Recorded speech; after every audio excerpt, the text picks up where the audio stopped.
Hi, welcome to Arthur's online autism presentation. I am Arthur Riley and I am on the autism spectrum.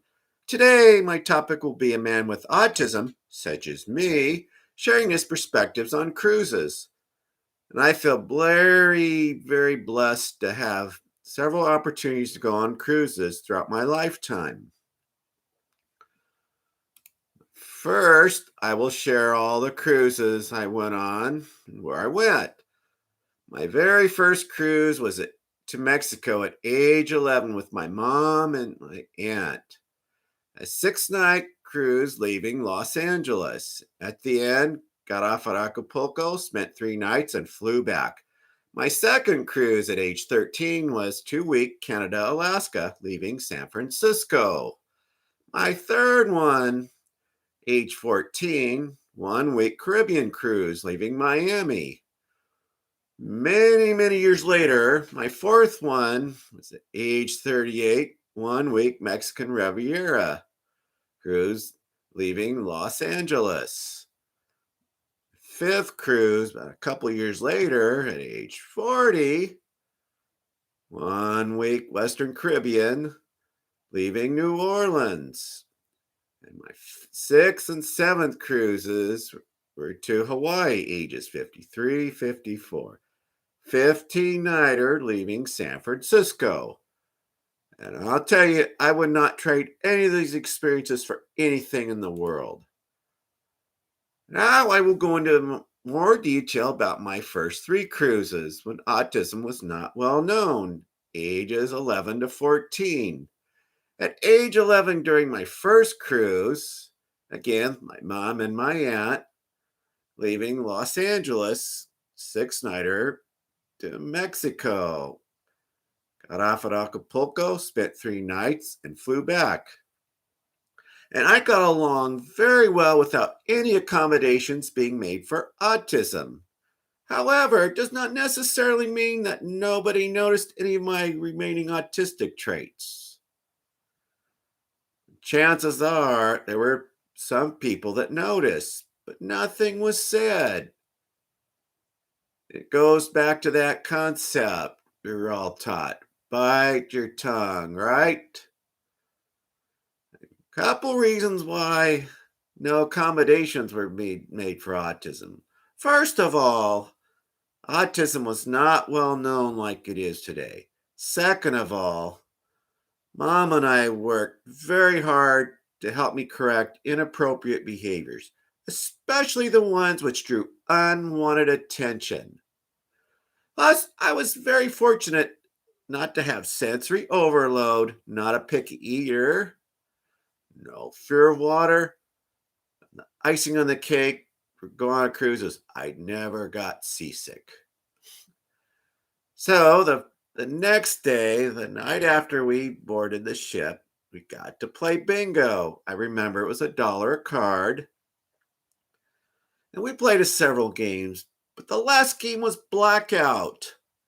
In case no one knows what blackout means, on the bingo card, all numbers have to be covered in order to win, instead of the traditional 5 in a row. And I'll never forget the big prize was a little over $100. I was within one number of winning that big prize. Now you can imagine me back then in the mid 1970s, age 11, $100 seemed like a ton of money. And my eyes, I swear, got this big. I wanted to win that prize so bad. However, someone won the prize before my last number was called. I was so disappointed. And I'll never forget when they applauded the winner. Out of disappointment, I went like this. Boo. I'll never forget Mom saying, "Arthur, that's bad sportsmanship." And I felt guilty. And later realized if I'd won the big prize, I would have loved it if everyone applauded me. So I understood. A valuable lesson learned. Another lesson I learned was the theater. Back then, cruise ships had actual movie theaters. No extra cost because back then everything was included in the price of the cruises, except for alcohol and soft drinks. So one night I was alone in the movie theater. It's approximately 8 o'clock or so. I excuse the plane flying over. So I don't remember the movie. So I got bored and just said, no, I didn't want to stay. So I learned the hard way not to walk around in the theater, stomping around loud while the movie was going on. And as you can imagine, other passengers got annoyed. So when I later related this story to my mom, she said, Arthur, you cannot walk loud in a movie theater, especially with the movie going. It's another valuable lesson. I got along really well on that ship without using the map because I had a good sense of direction. For example, you go to a shopping mall. All of you one time looked at a map. If you wanted to find a store or a place to eat, something you wanted, we see a little dot or a little star that says, points, you are here. All the ships have those. Once again, I never needed them because I got along fine without having to use them. And we had assigned seating for breakfast, lunch, and dinner at the dining room. My mom, my aunt, and I were seated with a couple who had a teenage son. And if I remember right, they're from somewhere in Northern California. I don't remember where. And once again, they had a teenage son. We got along fine for the most part. However, I'll never forget a couple of times I ran into him laying out the deck because the weather on the cruise outside was just impeccable. So I'll never forget the time saying, "How you doing?" I looked back and realized I stayed a little too long to the point I was annoying him. So I still remember going, "Bye, Arthur." So I thought, uh-oh. So I looked back and realized best thing to do sometimes say, wave, say, hey, how you doing? See you later. Just keep going. Keep the interaction brief. Sometimes it's just best to do that. Then I'll never forget the food on the first ship was out of this world. I like the food on all the cruises. However, for some reason, the food on the first cruise was awesome to me, along with my aunt and my mom. I guess the first time, maybe things tasted better. However, the food was really good, even on the tea time desserts. I mean, those desserts were out of this world. I'll never forget one chocolate dessert I bit into. It was so rich and so bold, it just made my teeth curl. Now, all three of us were having such a heavenly time on this cruise. We never wanted this experience to end, ever. We loved the feeling of being serviced and waited on. It was unreal. However, the sad day finally arrived. After our sixth and final night, the sad day was around. We had to leave the ship for the last time. Oh, what the feeling of sadness. We walked on our bus in Acapulco, heading to our hotel room. I'll never forget looking out the window, seeing the ship. Tears were just rolling down my eyes like too many streams. However, I rebounded nicely later this afternoon. We got settled in our room in Acapulco and talk of the feeling of swimming in nice, warm ocean water. However, I learned real quick to respect water, especially waves. And I loved playing ping pong back then. I'll never forget in the outdoor recreation area right by the pool deck. There's some guys playing. And I took the initiative to join them. I wanted to play. And those guys were so gracious to let me join in. We had a blast. Later, Mom mentioned that she and my aunt were still so depressed about leaving the ship. We turned around. They were amazed that I took the initiative to join a couple of other people in a game of ping pong or anything because I was really shy back then. So I got the feeling that that was one of her proudest moments. My mom, that is, of my childhood. So a couple of years later, a year and a half or so, my second cruise at age 13, Canada, Alaska.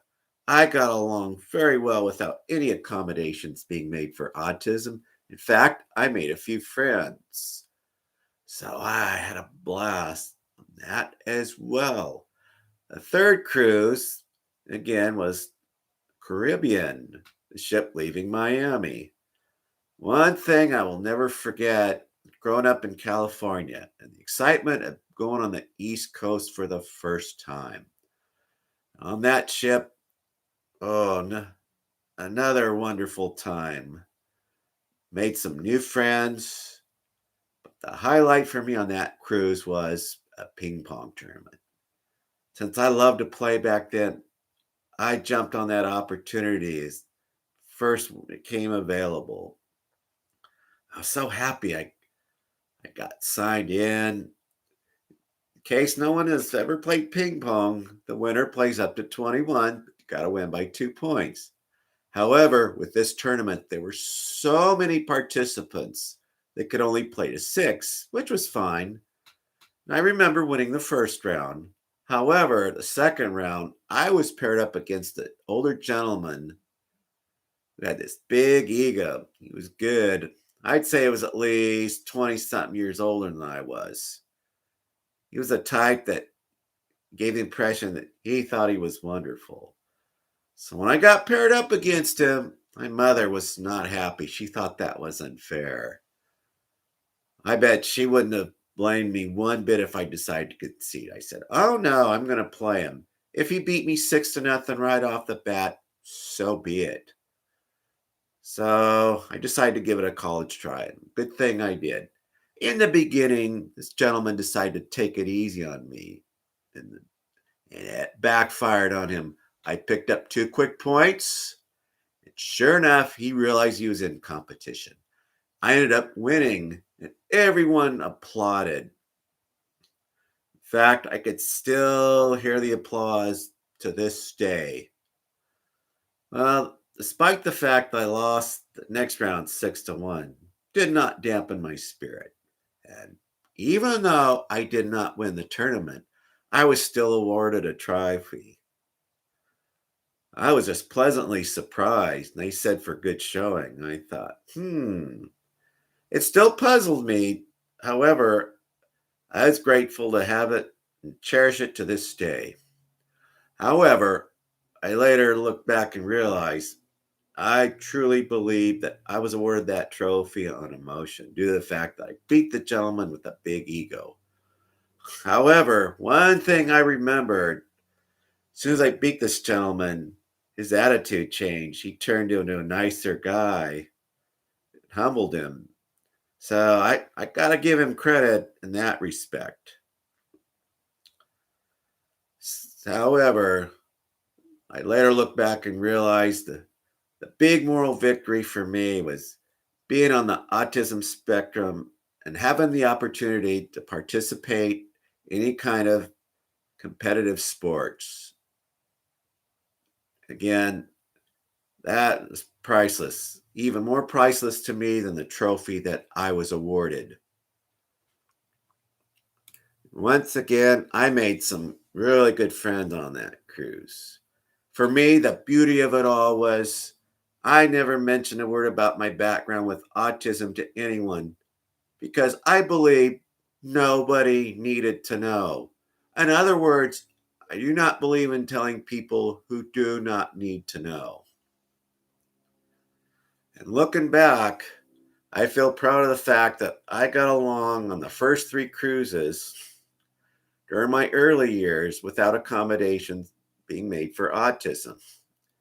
Once again, chances are there were people that noticed something different about me. But once again, nothing was said. So now I will share my perspectives of autism on the seas. Before I go any further, once again, I did very well without accommodations being made for autism. So, in other words, no accommodations were necessary for me. However, I do believe that there are individuals with autism, families, or other disorders would benefit from them, which leads to my next topic, autism on the seas. In case no one's ever heard of them, their organization provide vacation opportunities to accommodate families with autism, Down syndrome, along with other related disorders. Before I go any further, in case you hear something you disagree with, I'm only sharing my perspective. And as a man on the spectrum, I really appreciate Autism on the Seas, providing cruising opportunities for families, plus individuals with autism, along with other related developmental disabilities who wouldn't have the opportunities otherwise. And based on my readings, I believe many individuals on the spectrum with other developmental disorders would really benefit cruising with Autism on the Seas. According to my research, they collaborated with Royal Caribbean ever since they started in 2007. And I believe they collaborated with other cruise lines since then. So, anyone interested in learning more about autism on the seas, I would suggest tapping into their website at www.autismontheseas.com. And once again, I believe many individuals with autism, families along with other related disorders, would benefit from the services offered by Autism on the Seas. However, I believe there are other individuals on the spectrum, along with other special needs, who would get along fine without accommodations being made. And as I mentioned earlier, I got along very well during my first 3 childhood cruises without accommodations being made for autism. So I would recommend any parents of special needs or family members checking out Autism on the Seas plus other cruise lines before booking if they're interested in cruising. Because all organizations and cruise lines has websites and toll-free numbers. I would also recommend disclosing any concerns to the travel agency or booking agency, whoever you speak to, about any concerns, especially now during COVID, with family members who have issues wearing masks. That's something else to ask about before booking. Very important. And not only should you mention the concerns, I would also suggest write down the concerns ahead of time before making that phone call in case you forget. So I learned that the hard way 'cause I had concerns when I made a phone call about something. Forgot to write them down and I forgot the concerns that I was going to ask the other person. So once again, I believe writing them down would be an excellent idea. Be very helpful. And now I will go into my Hawaii cruises. I really enjoyed my 2 Hawaii cruises. 15-night round trip from San Francisco. 2 years in a row, ages 53, 54. I left San Francisco. Both of them were with Princess Cruises, and I could not have asked for better service. It was awesome. Thus, I noticed a few individuals with special needs, and they appeared to get along just fine. However, I only saw them a few times, so it's hard for me to judge. In fact, I saw a gentleman on the cruise, it was during a hula lesson, who appeared to be on the autism spectrum. Plus, I saw him out at deck another time. He got along very well, or he appeared to be, no behaviors, and well received by other passengers. But the highlights of those two Hawaiian cruises were two Hawaiian ambassadors, awesome ambassadors, named Brian and Rowena Vazquez, a husband and wife team. Rowena taught the hula lessons while her husband Brian did ukulele. Not only did Rowena do hula, she also did port talks in all the places we docked at. And she gave Hawaiian lei making lessons. For example, ribbon lace, feathery lace. And then after our ship left Hawaii, going back to the mainland, we got a bunch of orchids from Hawaii and learned to make flower lace. Oh, the nice, delicate aroma of those flower lace. You just can't beat it. And not only were they awesome ambassadors, but some of the most awesome people I ever met. I remember it was after a hula lesson. I think it was the first time I cruised with them. I chatted with Rowena, and I mentioned my background working with special needs individuals or individuals with special needs. Then she proceeded to tell me she used to teach special education before she and her husband were hired by Princess Cruises. So I shared my background with autism to her. Knowing her background, I knew she'd be very understanding and I figured appreciative of all the battles and obstacles I had to overcome. In fact, I still keep in touch with them through Facebook and email. I also have 3 recorded CDs done by Brian. Awesome music. Every Thursday night. Well, going back a couple of years ago, or when the pandemic started, it affected their lives too, especially since they worked on the ship. All the cruises they worked on got canceled. So they made online live virtual presentations through Facebook entitled Aloha Live through Brian and Rowena promotions on their Facebook or their Facebook page. It started every Thursday night at 6 p.m. Pacific time, hour and a half. Awesome virtual show. Rowena did her hula and Brian played ukulele. We all gave requests, whoever watched them online, just like they did on the ship.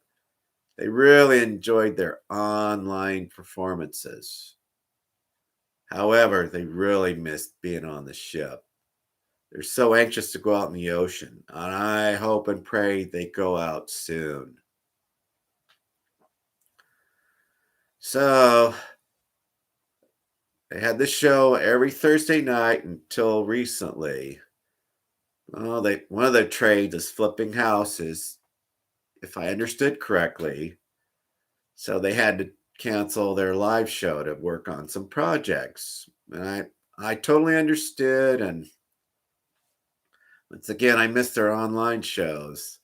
However, I totally understand. And I hope they're making a lot of progress or they're done. Because I saw pictures of the houses they were working on. Oh, the pictures were just awesome. So one thing I could say to them, like, keep up the good work. And for the meantime, you could go on their Facebook page and I believe they have all their recorded Aloha Live presentations for the past year and a half. If you're interested, I'd recommend checking them out. And to put icing on the cake, they're both members of my autism support group on Facebook entitled Arthur's Autism Support. I'm definitely planning another 15-night cruise from San Francisco to Hawaii. It would really be icing on the cake if Brian and Rowena were working on that cruise. If anyone interested in learning more about them, I would recommend checking out their website at www.brianandrowena.com. Check out their website. You'd be amazed at some of the other things they do and their knowledge on Hawaiian culture. It's just unbelievable, amazing. Once again, one thing I'd say, Brian Rowena, keep up the good work. Enjoy your shows, enjoy your cruises, your online shows, and your websites. So hopefully I will see both of you within the next year on a future cruise. So, in review, what I talked about, my 7 cruises when I went during my lifetime, more details about my first 3 cruises, ages 11 to 14, when autism was not well known, my perspectives of autism on the seas, my 2 Hawaii cruises, and the ambassadors, Brian Rowena, who I keep in touch with. Once again, I really appreciate Autism on the Seas for providing cruising opportunities for families with autism, along with other related developmental disabilities, disorders. But once again, on the other hand, I believe there are many individuals with special needs, including autism, would get along fine without accommodations being made for autism. Depends on the person.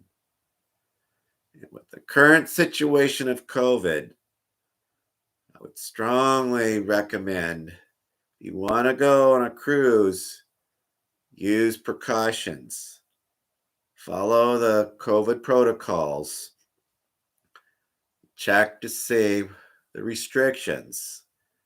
Chances are they're going to want proof of vaccination, proof of negative test within a few days, but double check with them.